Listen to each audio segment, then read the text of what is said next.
Hey everyone, Tony D with another hot take. This one's just about, I'm just going to hit on a bunch of news things in general, I think. So, first up, the virus continues to get worse. Again, don't panic. I gave you my tips yesterday. I actually went out in public with the face mask today.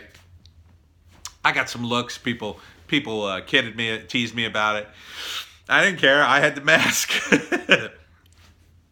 Um, a few people ask me, where do you get those masks? Better to have the mask and not need them than to not have them and really need them. So watch yourself out there. Keep washing your hands, keep covering your face, and don't go anywhere. You don't have to.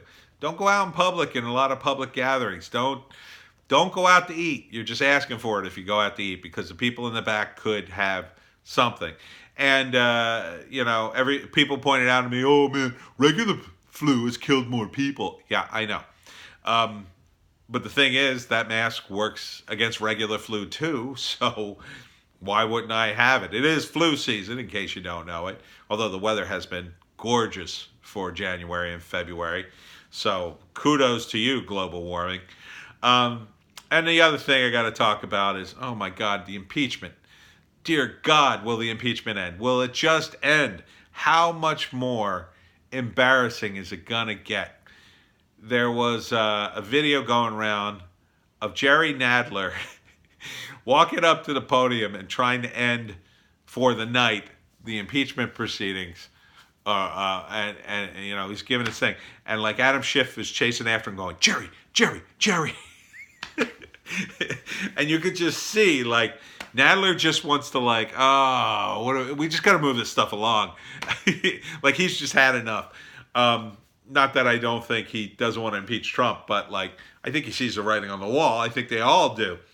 This entire impeachment proceeding it's just been shooting the Democrats in the foot over and over again.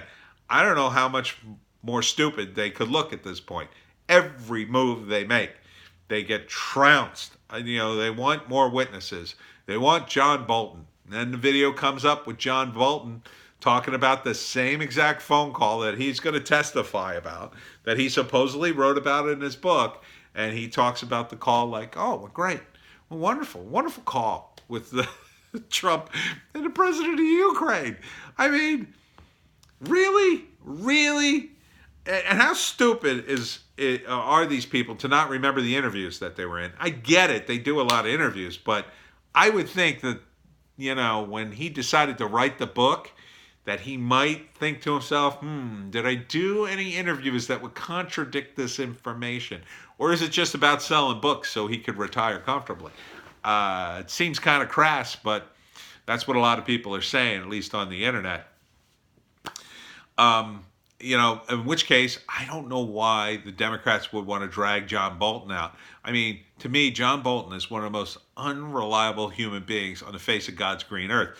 Certainly, when Trump appointed him, everybody was going bananas on both sides of the aisle. Like, oh no, what have you done, Trump? Don't hire him. But Justin Raimondo, the late, great Justin Raimondo at antiwar.com, had a theory. And his theory was that Trump was, doing the old adage, keep your friends close, keep your enemies closer. And he saw it as Trump bringing in the neocons to discredit them. And one of the things he pointed to was how he let the neocons help Venezuela, and then they failed to really, overthrow the country to put in their puppet.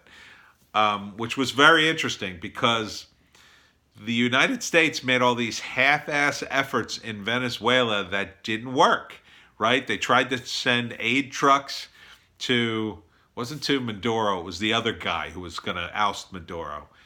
And then the people got mad and just burned them all or something like that. So that was Justin's take, that really Trump was sort of giving the neocons enough rope to hang himself. And that was during John Bolton's tenure, and he was in that mix wanting to overthrow Venezuela. So that maybe Trump used him to be, bad cop for some of these negotiations, especially North Korea. And then when he was done with him, he let him essentially humiliate himself in Venezuela by pushing forth these policies that wouldn't work. Trump believing that they wouldn't work, or he undermined him somehow. I don't know how he would do that, or how he could reliably do that, with so many of his own enemies in Washington. But, Trump, or maybe Trump just let him, gave him a chance, and then it didn't work, and he just said, well, F you, John, you messed up. Because that's the way Trump is, right? He demands results. And when you don't give Trump results, you're fired. So that could be why Bolton was hired in the first place. But that, to me, doesn't explain why the Democrats would trust him to testify against Trump. I guess they must figure that Bolton hates Trump enough that he's willing to lie, or at least push enough of a lie that the Democrats can point to it and go, aha, impeachment, you got to throw him out now.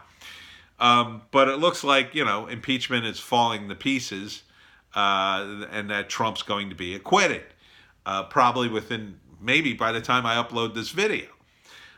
So all it's done is push Trump's poll numbers up. It's allowed him to raise more money, and it's distracted Bernie Sanders and some of the other senators who are still in the running for the Democratic primary, thereby allowing Joe Biden to solidify his position. And I don't think Joe Biden, in my mind, is much of a threat in terms of running. Now, I'd like to see, as I said before, I'd like to see Bernie run against Trump, because I'd like to see the socialists get trounced at the polls. I'd love to see the socialists, given a wake-up call. See, nobody wants your stupid socialism. You lost every single state. Everybody hates socialism. Will you now understand that socialism won't work in the United States? Now, I think for a lot of people, they would go, oh, yeah, well, maybe this was too much. We have to go back and rethink this. For a handful of people, it'd be like, oh, it's the CIA and blah, blah, blah. Which brings me to my final point of the day.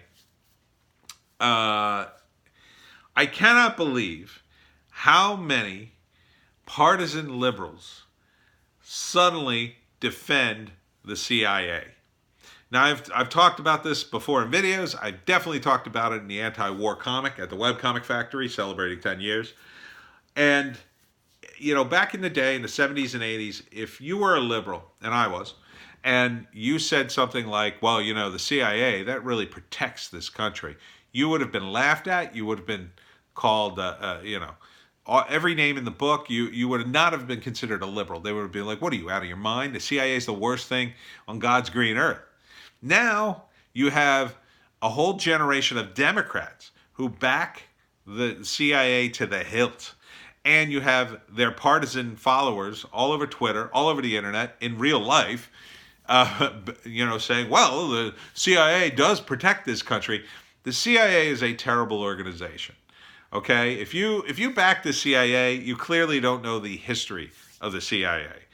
The CIA should be disbanded. As a libertarian, most libertarians agree that it's a terrible organization.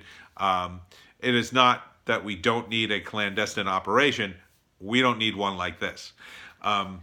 We need to get rid of the CIA and just be done with it. Just completely dismantle it at this point. It's surveilling far too many people. It's not supposed to operate in the United States, and it does. It's completely out of control and has been for many years. I think that's part of the reason why the Democrats are the way they are. I do believe that the CIA, or the intelligence community, or whatever you want to call it, it's not really just the CIA anymore. It's this large apparatus.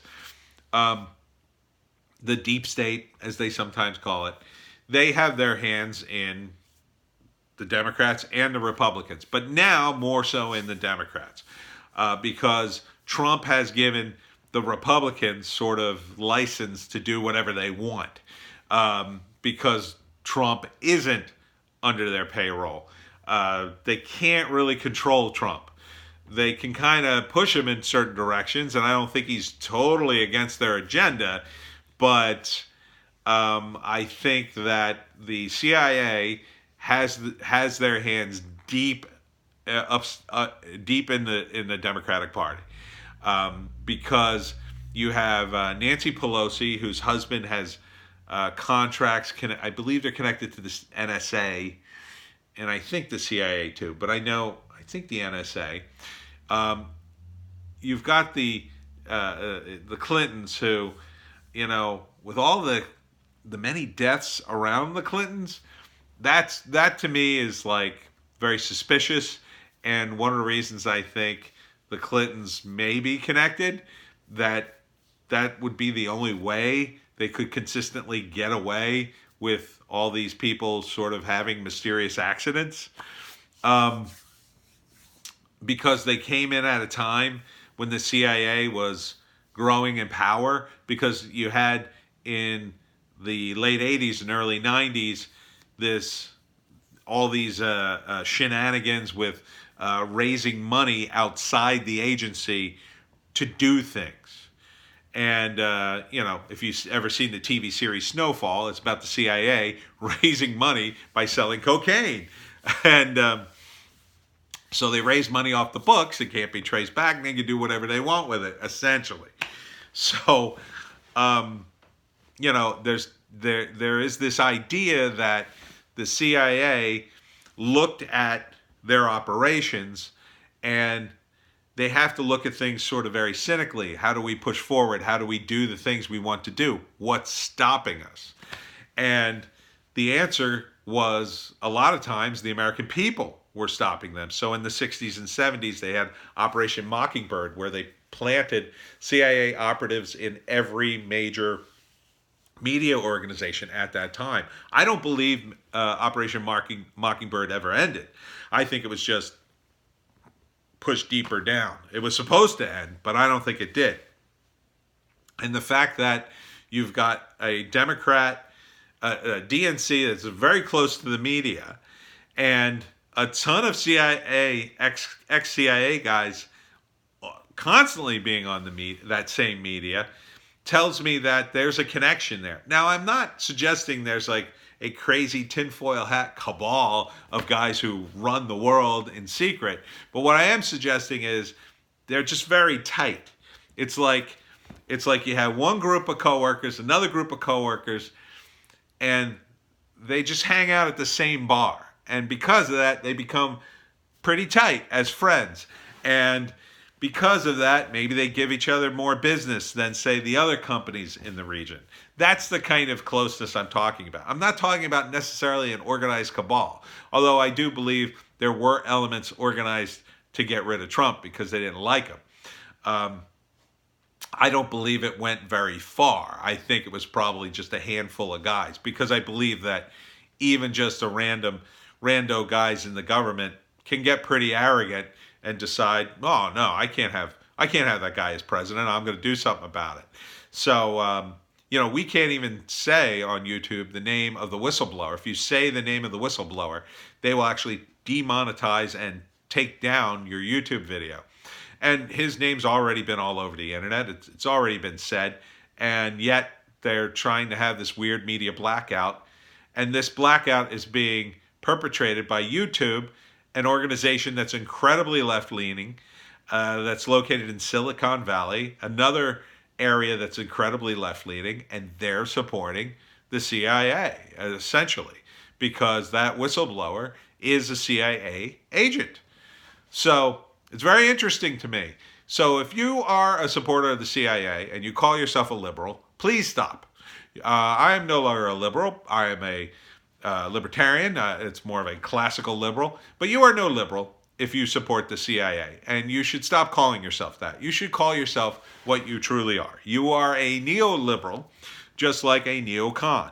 And you will support whomever is in power to put forth your agenda, whatever it is, whether you see it as benevolent or not, doesn't matter. You are partisan because you have no scruples they supporting the Central Intelligence Agency. They They are not a good organization. Um, you can maybe point to some things that they've done that are positive, but I think the negative far outweighs that, and I think you should really reconsider what you're calling yourself, or reconsider your support of the CIA, because, I don't think anybody could support them if they really go back and do their research and see all the terrible things they've done and are probably doing right now.